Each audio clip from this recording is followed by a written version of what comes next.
Good day, my dear ones. Pastor Steve Brown here from St. Luke Lutheran Church with the word of hope and encouragement for you today that I trust will be helpful. Spring is coming. You can see the buds on my pear tree are beginning to come out. The tulips are coming up. The early spring is a parable for us of how God so often works in our lives. And to lean into this teaching today, I'm going to ask you a question I've been asking a number of people in recent times. I want you to think what your answer is. Is evil winning? Is evil winning? In the last week and a half, we've had 2 mass shootings in Atlanta and Boulder, on top of everything else that's been happening. When I've asked groups of people this question, I've gotten people say, yes, evil is winning. Others say, no, evil is not winning. Others that say, well, maybe on the surface, but not really. It sure seems sometimes that evil is winning, either across our culture in the world or in our own personal lives when we continue to face loss upon loss. There's a pattern in the Bible that addresses this. What I call almost an archetype in the Bible. It said just when evil seems about to win, God turns the tables and gives God's people victory over that evil. You can see that in the stories of Noah, of King David, of Daniel in the lion's den, the Apostle Paul, and many others. In fact, this pattern is reflected even in our own culture, in so much of our media, and movies and plays and novels.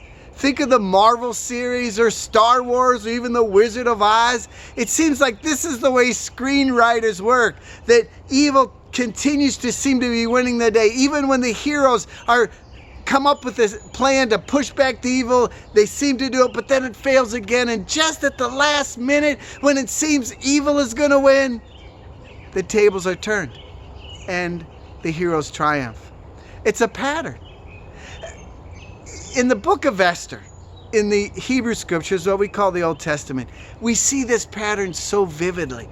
And I'm not going to take time to go into the whole story. I encourage you to read the whole book, but in Esther chapter 9, at verse 1, just when evil is about to triumph and an edict from the king, from the emperor, is going to be enacted that's going to kill and destroy and annihilate all the Jews, just at the 11th hour when it's about to be enacted, God, it says, turns the tables in Esther chapter 9, verse 1.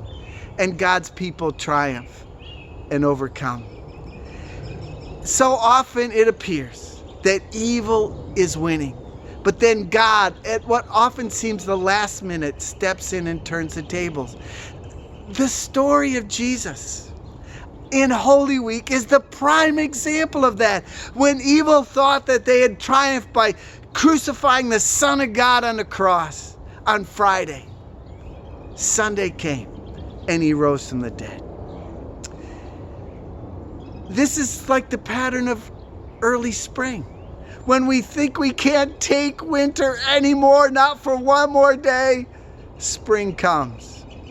In 2 Corinthians chapter 4, verse 16, the Apostle Paul writes this: we do not lose heart.